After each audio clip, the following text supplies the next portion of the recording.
You want to demote me right now, Miranda? Perfect. Because the second you sign that paper, this company will owe me $120 million before lunch break. The conference room went dead silent. HR placed the transfer letter in front of me. Performance issues, they called it. I placed another envelope on the table. The notarized original of my integrity bonus clause. A demotion meant to humiliate me. They had no idea it was the trigger switch for the contract bomb I'd buried 6 years ago. As their lawyer whispered, "That's impossible," I pushed my phone toward the speaker. "Listen up, this is the escrow bank confirming trigger conditions." The clock just started ticking. My name is Alexander Westfield. I'm 52 years old, Senior Contracts Compliance Lead at Apex Defense Contractors. At 10:02 on a Tuesday morning in October 2024, I sat in conference room 12, watching my career assassination unfold. But I'd been preparing for this moment longer than they'd been planning it. See, when you spend 10 years in Army intelligence analyzing contractor fraud in Iraq and Afghanistan, you learn a thing or two about patience and financial forensics. You also learn that the biggest threats to mission success usually come from inside your own camp. Corporate America is no different from military contracting. There's always someone looking to skim off the top while wrapping themselves in the flag. Miranda Collins, my direct supervisor for the past 3 years, sat at the head of the table. Her power suit couldn't hide the satisfaction bleeding through her corporate mask. To her right, Andrew Lawson from HR clutched a manila folder like he was holding launch codes. Patricia Stone, our CFO who joined in 2019, lounged in her chair with the casual arrogance of someone who thought she was untouchable. The company's in-house counsel, a nervous guy named Peterson, kept adjusting his glasses like they could save him from what was coming. "Alex, we've called this meeting to discuss your recent performance concerns," Miranda began, using that fake concerned voice they teach in management seminars. "Your lack of cooperation and repeated instances of exceeding your authority have left us no choice." Andrew slid the transfer notice across the mahogany table. "Effective immediately, you're being reassigned to Junior Compliance Analyst. Your access to executive systems will be revoked, and you'll report to Tommy Ferguson in the basement office." The basement. Where careers go to die at Apex Defense. I'd seen good people disappear down there after asking too many questions about cost overruns and vendor relationships. I let them enjoy their moment. Then I reached into my leather portfolio, the same one I'd carried through 3 deployments analyzing contractor fraud, and pulled out a cream-colored envelope. Westlake Bank watermark caught the conference room lights just right. "Before we go any further," I said, keeping my voice steady as a target acquisition, "you folks should take a look at this." Peterson fumbled for the document like it might explode. His face went white as he read the first page. This is an integrity performance and change trigger clause, with CEO Morrison's signature, notarized, filed with an escrow bank, still active. Patricia straightened up like someone had activated her ejection seat. "What the hell is he talking about?" I leaned forward. 6 years ago, during the Apex Titan merger in 2018, I negotiated a specific protection clause in my employment contract.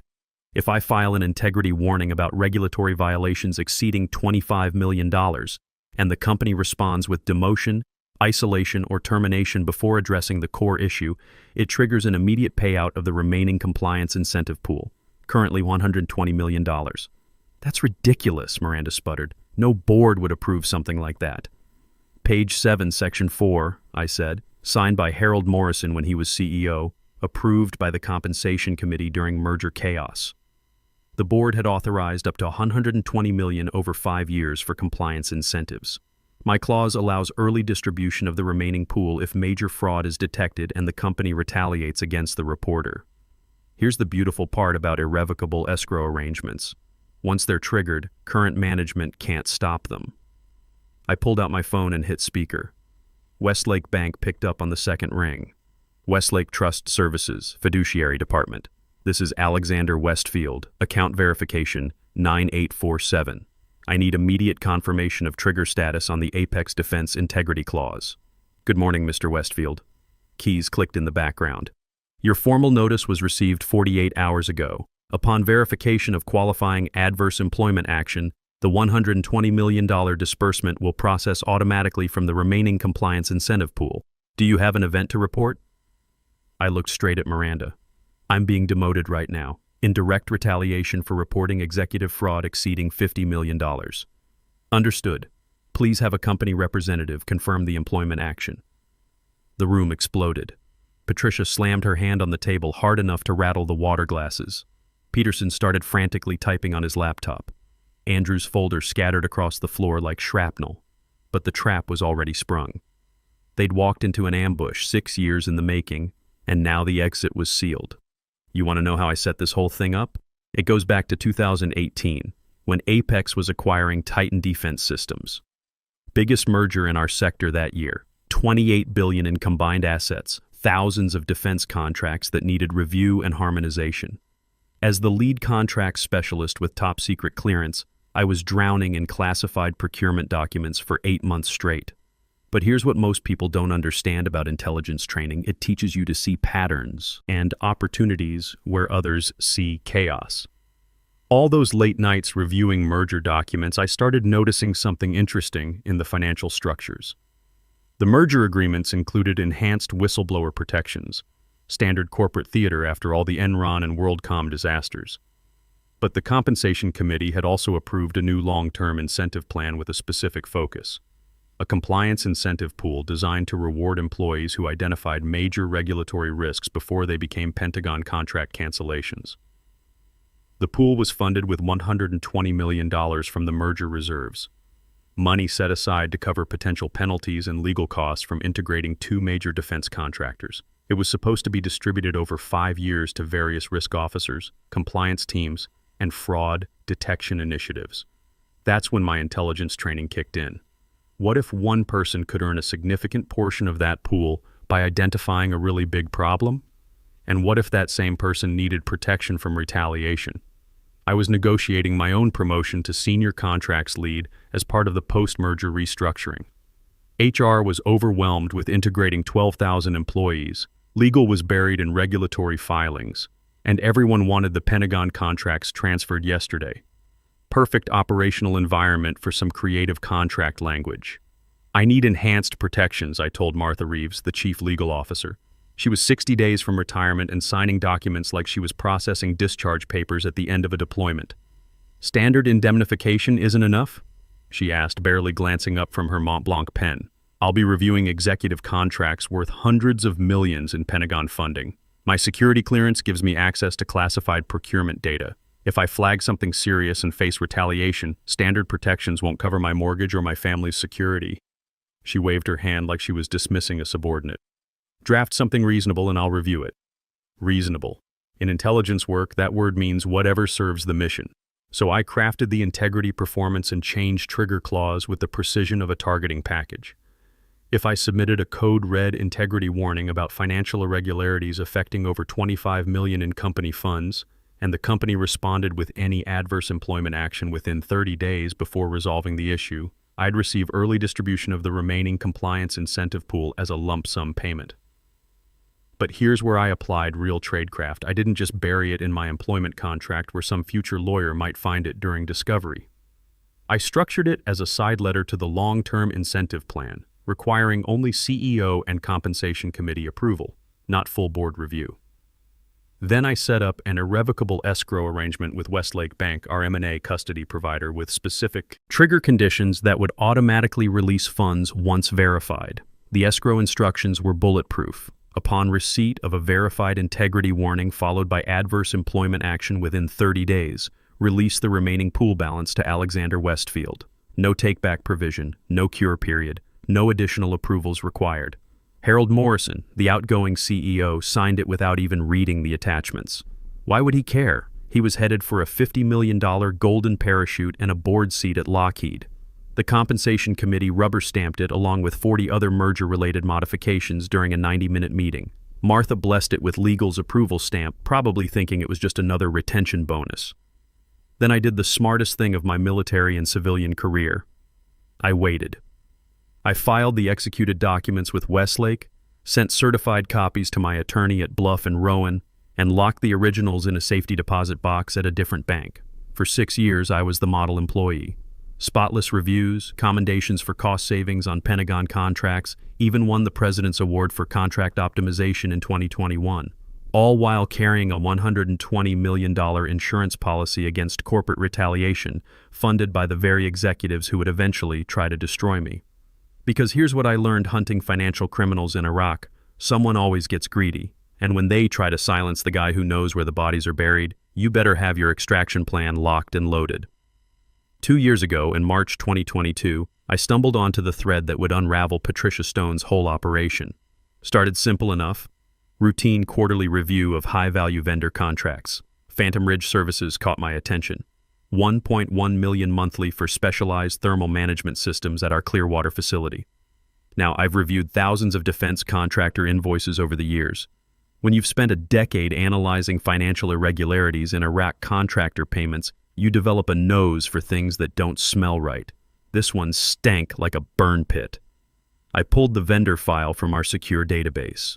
Phantom Ridge was incorporated in Delaware in January 2020, conveniently right after Patricia joined as CFO in 2019. No website, no industry certifications, no employee directory. The registered address was a UPS store in Wilmington. Red flag number 1. Based on every fraud pattern I'd seen overseas, I cross-referenced the payment authorizations going back to when they started in 2020. Every single invoice bore Patricia Stone's digital signature, not rotated through her deputies like normal procurement protocols, not delegated during her vacations or business trips. Always Patricia, usually approved within 6 hours of submission, regardless of day or time. Red flag number 2.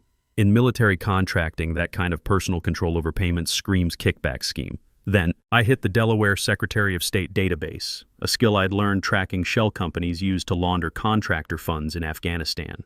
Phantom Ridge's registered agent? Stone Family Holdings LLC, the same entity Patricia disclosed on her annual executive conflict of interest forms as her personal investment vehicle. Our CFO was paying $13.2 million annually to our own shell company. I pulled 4 years of payment records from January 2020 to March 2024. Total damage, $52.8 million. But here's how she stayed under the radar. Classic misdirection I'd seen used by corrupt contractors overseas. The invoices were split across multiple cost centers throughout Apex's budget structure. Facilities got billed for emergency cooling system repairs. IT infrastructure got charged for server room climate optimization. Building maintenance got hit with HVAC emergency upgrades. R&D got invoiced for laboratory environmental controls. No single budget owner saw the full picture. Each department thought they were paying for legitimate services within their own operational needs. I spent 3 weeks doing what the Army had trained me to do, following the money trail with forensic precision. Purchase orders with sequential numbers that didn't match our internal ERP system. Invoices with identical formatting templates and the same grammatical errors month after month. Email threads where Patricia explicitly instructed accounting to expedite payment for critical infrastructure and bypass standard vendor verification due to urgent operational needs. But here's the smoking gun that proved the whole thing was fiction. I pulled the building permits and work orders for our Clearwater facility from the county records. No major HVAC installations, no new cooling systems, no thermal management upgrades, no emergency repairs requiring $1.1 million monthly. The invoices were complete fabrication. Time for the formal integrity escalation that would either save the company millions or trigger my exit strategy. I prepared a 47-page report with financial flowcharts showing money moving from Apex Defense to Phantom Ridge Services to Stone Family Holdings. Military-style analysis with copies of the fake invoices, Delaware corporate filings, county permit records, and photographs of the UPS store that served as Phantom Ridge's corporate headquarters. September 15, 2024, 9:30 a.m., I submitted my code red integrity warning to the Internal Fiduciary Council.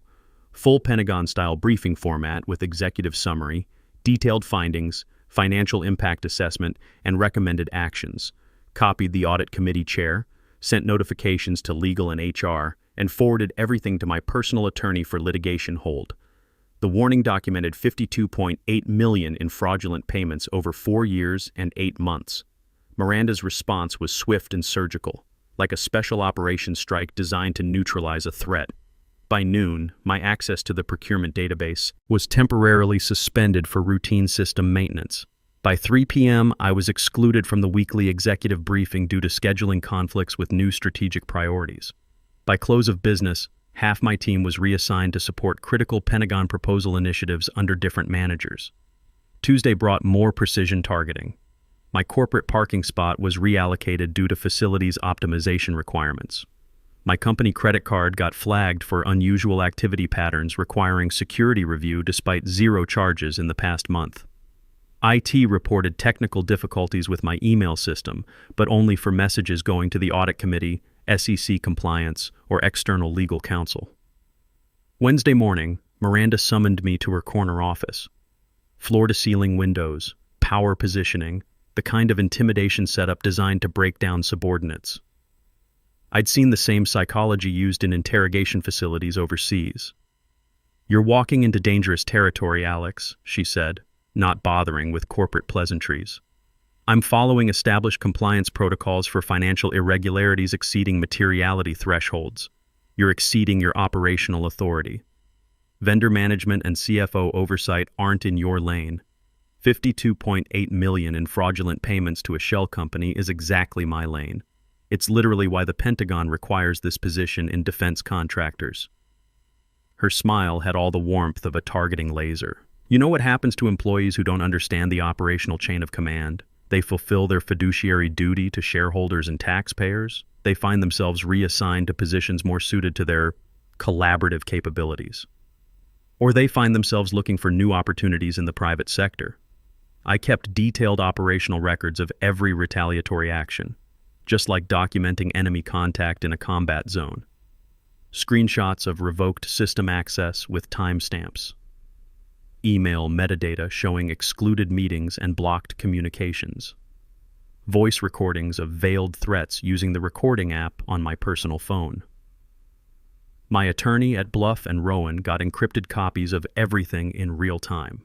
The escrow trigger conditions were falling into place like a perfectly coordinated military operation with multiple phase lines being crossed on schedule. Thursday, HR scheduled my first performance optimization session. Andrew Lawson's office smelled like corporate sanitizer and barely contained panic. The guy was sweating like someone about to step on an IED. "Several senior colleagues have expressed concerns about your collaborative dynamics and cultural integration," he said, sliding a performance improvement plan across his desk like he was serving a death warrant. "Which colleagues specifically?" "That's confidential information.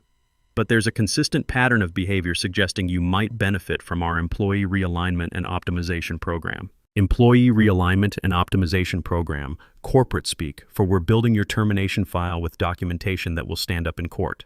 The PIP was a masterpiece of vague, unmeasurable objectives. Demonstrate enhanced cross-functional team dynamics, improve cultural alignment with organizational priorities, show increased flexibility in role boundary definitions, impossible to quantify, easy to fail, designed to justify termination for cause. "This seems premature," I said, keeping my voice level. My last annual performance review was rated exceeds expectations across all evaluation categories. That assessment was completed before recent behavioral observations came to light. "Sign here to acknowledge receipt and understanding." I signed.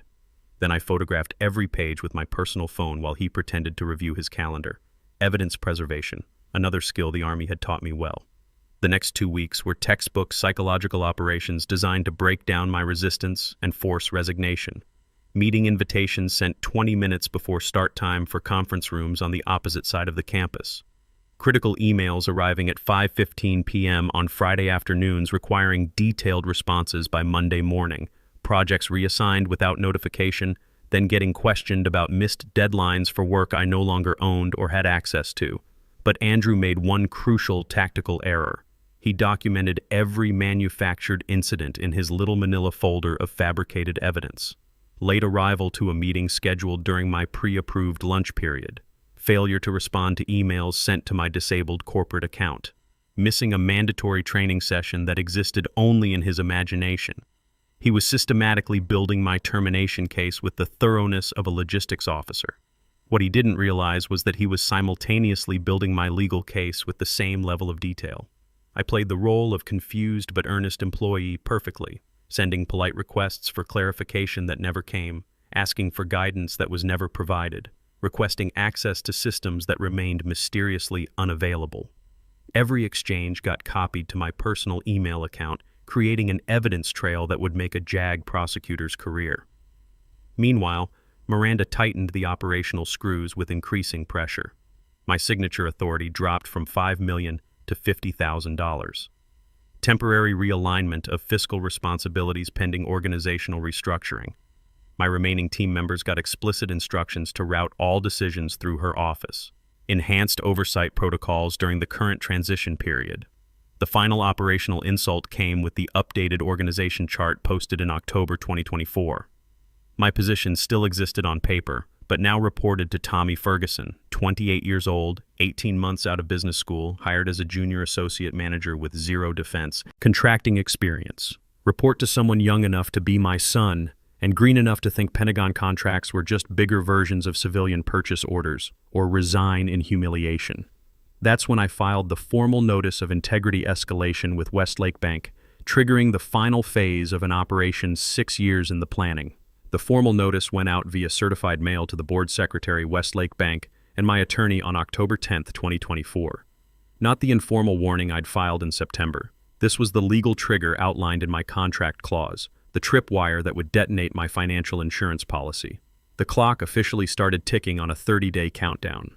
Patricia must have sensed something because within 48 hours, Phantom Ridge Services submitted their final invoice and announced they were ceasing operations due to strategic business restructuring. Real convenient timing. $52.8 million extracted over 4 years and 8 months, and now the shell company was dissolving into the Delaware corporate graveyard where financial crimes go to hide. Meanwhile, I'd already contacted FBI Special Agent Karen Moss, who'd been working defense contractor fraud cases for 8 years. Turns out the Bureau had been tracking a pattern of procurement irregularities across multiple defense contractors, but couldn't get inside access to the financial systems. My evidence package wasn't just about Apex. It was the missing piece of a much larger investigation. You need to drop this investigation, Miranda told me during an ambush meeting in the executive conference room on October 12th. No agenda, no witnesses, just her, me, and barely concealed threats.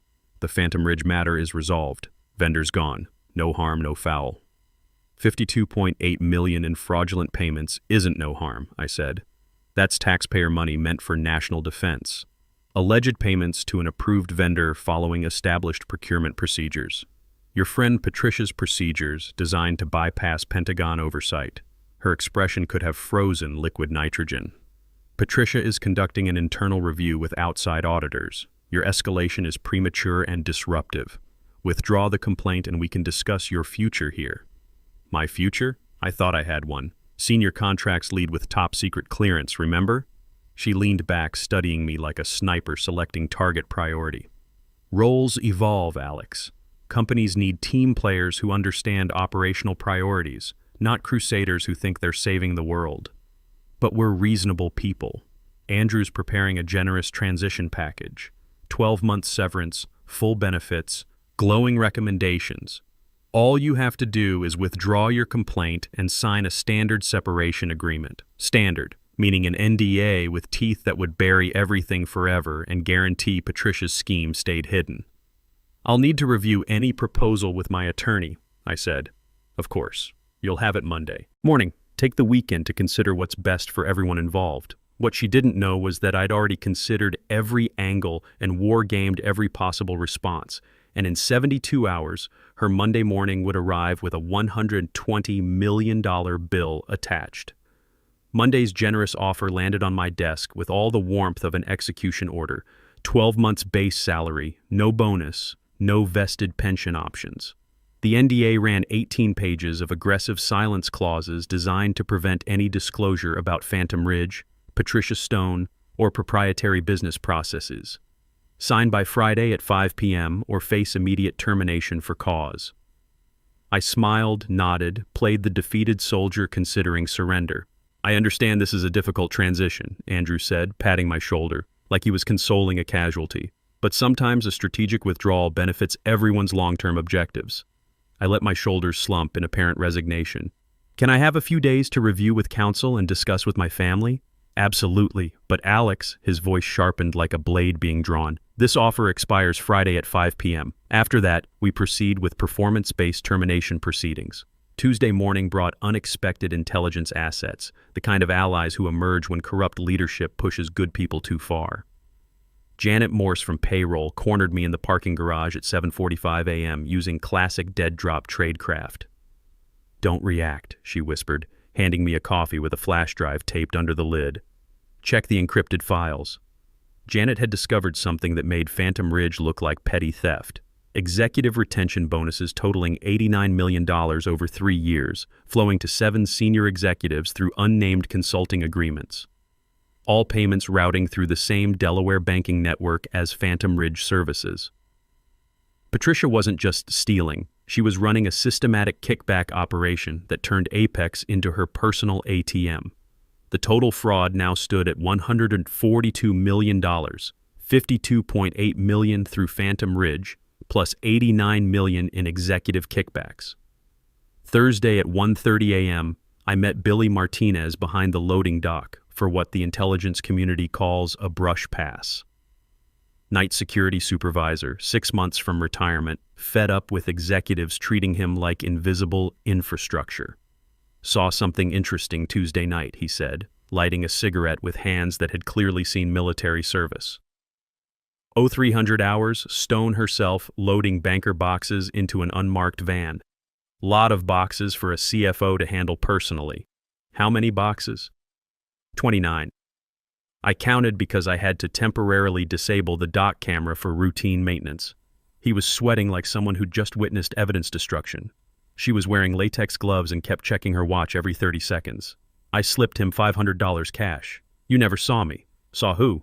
He flicked his cigarette into the darkness, like disposing of spent brass. By Thursday afternoon, I had assembled a complete intelligence picture. The kickback scheme, the evidence destruction, even found the ghost invoices Patricia had created to backfill the Phantom Ridge payments after my investigation started. Amateur hour. She'd used the same PDF template with identical metadata timestamps, a mistake that would make digital forensics experts smile. But I maintained my broken bird performance like a deep cover operative. Attended coaching sessions with Andrew, nodded through Miranda's lectures about organizational alignment and strategic priorities, even asked Tommy Ferguson, my supposed 28-year-old supervisor, for guidance on transition planning and knowledge transfer protocols. Then I executed the critical tactical move. Formal notice to Westlake Bank, anticipating imminent adverse employment action within 72 hours following unresolved code red integrity escalation. Please prepare for immediate escrow fund release per original agreement terms and trigger conditions. Their response came within 4 hours, precise as a military operation, acknowledged and verified. Upon receipt of qualifying trigger event, the remaining $120 million compliance incentive pool will be released within 1 business day per irrevocable escrow instructions. No additional approvals required. Stand by for final confirmation. Friday morning, I dressed for the final operation like preparing for a mission briefing. My best suit, the charcoal gray one I'd bought after closing the $340 million Raytheon contract. Hair trimmed, posture military straight, ready for what the Army calls contact with the enemy. I sent one final email to Miranda, copying HR and legal, ready to discuss transition options and finalize documentation, available at 10 a.m. for conclusive meeting. Her response was immediate and confident. Conference room 12. We'll have all final paperwork prepared for signature. She thought she was conducting the final phase of my termination. She had no idea she was walking into an ambush that had been 6 years in the planning and preparation. At 9:58 a.m., I transmitted the complete evidence package to FBI Special Agent Karen Moss. 847 pages of documentation including fraudulent invoices, shell company filings, the complete Delaware corporate network linking Patricia's holdings to Apex vendors, Janet's executive kickback evidence, and Billy's witness statement about the evidence destruction. A comprehensive intelligence briefing that mapped $142 million in coordinated theft. At 9:59 a.m., I stood outside conference room 12, watching through the glass like conducting pre-assault reconnaissance. Miranda's confident smile suggested victory was assured. Andrew's nervous energy indicated he knew something was wrong but couldn't identify the threat. Patricia's entitled posture showed a criminal who believed she was untouchable. Peterson frantically reviewed legal documents like searching for an escape route that didn't exist. At 10 a.m. sharp, I walked into my $120 million endgame, carrying 6 years of preparation and the full weight of military precision. The final battle was about to begin, and they had no idea they'd already lost. Back in that conference room, watching their faces cycle through disbelief, rage, and finally terror, I felt the satisfaction of a mission accomplished with military precision. 6 years of patience, planning, and flawless execution coming together like a perfectly coordinated strike operation. "This is Westlake Trust Services," the voice crackled through the speakerphone with bureaucratic authority. "I've confirmed all trigger conditions under Section 7.3 of the escrow agreement. Bad faith demotion following an integrity escalation constitutes constructive termination per the original contract terms. The $120 million disbursement will process within 1 business day." "This is Patricia Stone, CFO." Patricia barked at the phone like she was ordering subordinates. "Cancel that transfer immediately. No funds move without my direct authorization." "I'm sorry, ma'am, but these are irrevocable escrow instructions executed 6 years ago during the Apex Titan merger. The funds are held in segregated compliance accounts outside Apex's operational control. Once trigger conditions are verified and met, the company has no authority to stop the transfer." I pulled out my second folder, the one containing Janet's intelligence and Billy's witness statement. While we're all here, I should mention that copies of the complete evidence package went to FBI Special Agent Karen Moss this morning. $142 million in coordinated fraud, $52.8 million through Phantom Ridge Services, plus $89 million in executive kickback schemes routed through shell companies. Patricia's face transformed from executive confidence to criminal panic, shifting from red to corpse gray in real time. Additionally, I continued with the calm precision of a briefing officer. "My attorneys at Bluff and Rowan have maintained complete document backups under federal litigation hold." And Patricia, loading 29 boxes of evidence into an unmarked van at 0300 hours Tuesday, was sloppy operational security. "Billy Martinez sends his regards." Miranda stood so fast her chair toppled backward, like she'd triggered an ejection seat. "You can't do this. This is corporate terrorism." "I didn't do anything," I said, maintaining my seated position like holding the high ground. "You did. Every retaliatory action, every vindictive move, every systematic attempt to silence a federal whistleblower. You built this case against yourselves with the thoroughness of a logistics operation. I just documented it with the skills the Army taught me." My phone buzzed with an encrypted message from Westlake. "Disbursement initiated and confirmed. Transfer completion scheduled Monday, 10 o'clock a.m. Eastern Standard Time." I stood, straightening my jacket with the same precision I'd once used, adjusting my uniform. "Ladies and gentlemen, you have 2 business days to explain to your board of directors why their former senior compliance lead now owns $120 million of shareholder money. I suspect they'll have some pointed questions about management oversight." As I reached the conference room door, Patricia's voice cracked like someone calling for a medic. "Wait, we can negotiate this. Work out some kind of arrangement." I turned back one final time, meeting her eyes with the same intensity I'd once used addressing hostile witnesses in Iraq. The time for negotiation was when I reported $52.8 million in fraud through proper channels.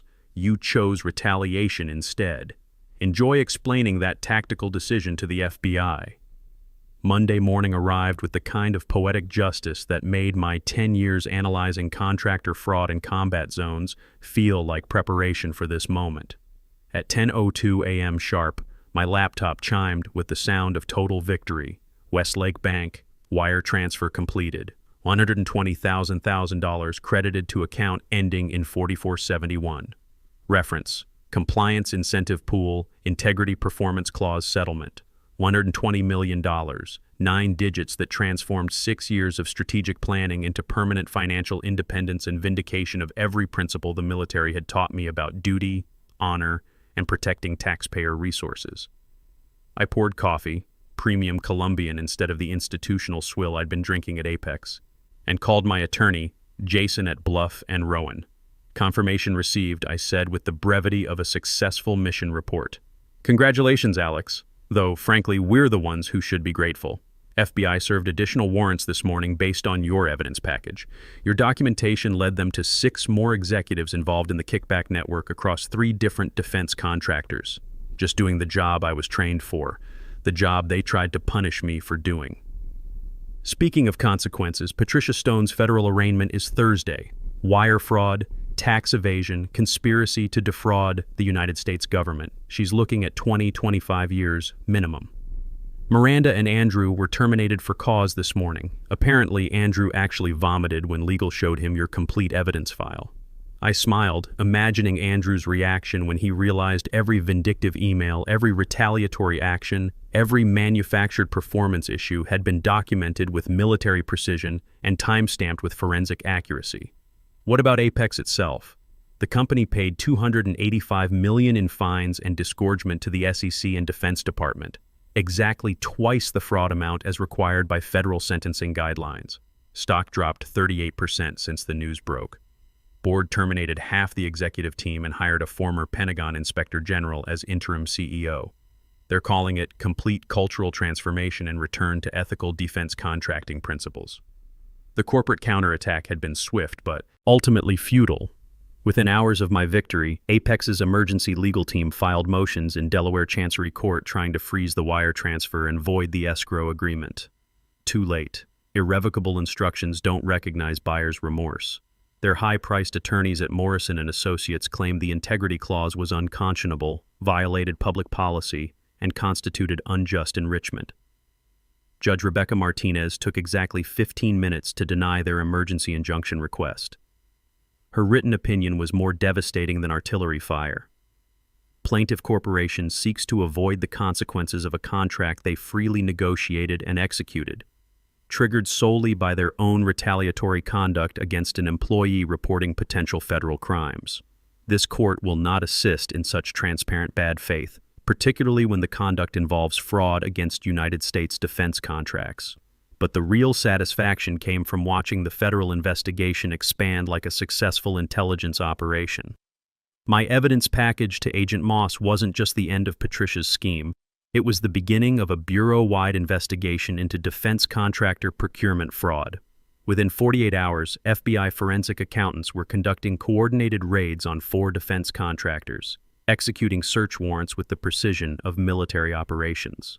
The shell company network I'd uncovered was even more extensive than suspected. They found 18 additional fake vendors across the industry, all routing payments through interconnected Delaware corporate structures. Total fraud across all companies, $847 million over 8 years. Patricia Stone had been running point on the most sophisticated defense contractor theft operation in Pentagon contracting history. 6 months later, I'm sitting in my new home office. 5,000 square feet of waterfront property overlooking Puget Sound, with a view that reminds me why this country is worth protecting. Running Westfield Security Consulting. We specialize in compliance auditing and fraud detection for defense contractors, with particular focus on contract integrity and federal whistleblower protection. My first client? The Pentagon's Inspector General. Turns out they'd been tracking procurement irregularities across the defense industrial base for 3 years, but couldn't penetrate the financial systems without inside access. My evidence package didn't just expose one company's fraud, it revealed systemic vulnerabilities that were bleeding billions in taxpayer dollars meant for national defense. I've got 18 employees now, all former military with intelligence, investigative, or auditing backgrounds. We've recovered $4.7 billion in fraudulent payments across 23 companies in just 6 months. The FBI has us on speed dial, Congress has requested our testimony on defense contractor oversight, and the Pentagon is implementing new procurement protocols based on our recommendations. The irony isn't lost on me. The same analytical skills that made me a threat to corrupt executives now make me invaluable to legitimate companies trying to maintain ethical operations. I'm earning more in monthly consulting fees than I made annually at Apex, with complete operational autonomy and the deep satisfaction of knowing I'm protecting the taxpayers who fund our military. Patricia Stone received 22 years in federal prison. Judge William Torres called it a breathtaking betrayal of the American taxpayers who fund our national defense and ordered her to pay $568 million in restitution. She'll be 74 when she's released, if she survives the federal system. Miranda found employment as a mid-level operations supervisor at a small logistics company in Cleveland. Significant demotion from the CFO track she'd been pursuing at Apex. Andrew's selling insurance in Phoenix, making roughly what a junior analyst earns. Both are effectively blacklisted from any serious corporate positions in defense contracting. Tommy Ferguson, the 28-year-old they wanted me to report to, he lasted exactly 7 weeks after the scandal broke. Turns out having supervised a federal whistleblower who exposed $250 million in fraud doesn't enhance your resume in the defense industry. As for me, I'm doing exactly what I've always done, ensuring contracts mean what they say and people honor their commitments to national security. The difference is now I work for myself, set my own operational parameters, and get compensated what I'm actually worth. My standard consulting rate is $3,500 per hour, and I'm booked solid through next year. The contract clause that saved my career and vindicated my integrity? I've written 127 similar provisions for other employees since then. Each one customized to specific companies and industries, but all containing the same core principle. Make retaliation so financially devastating that it's never worth the risk. Because here's what I learned in Army intelligence and confirmed in corporate America. The best defense against criminal actors isn't hoping they'll develop ethics or relying on their better angels. It's ensuring they pay the full price when they don't, with interest and penalties that make the consequences unforgettable. I receive calls every week from employees who've discovered fraud, waste, abuse, or safety violations in their companies. Sometimes it's simple theft like Patricia's operation. Sometimes it's safety defects that could kill soldiers in combat. Sometimes it's environmental contamination that companies are covering up. My advice is always the same. Document everything with military precision, protect yourself legally before taking action, and never trust that doing the right thing will be rewarded unless you've contractually guaranteed it will be. The phone's ringing again. Another whistleblower, another corrupt executive, another opportunity to prove that integrity isn't just a nice concept posted on corporate walls. It's a business model that can be both profitable and principled when backed by proper planning and preparation. Sometimes the best revenge isn't living well. It's living well with $120 million of your enemy's money, earned by being exactly who they tried to destroy you for being. Mission accomplished. Target acquired. Moving to the next objective.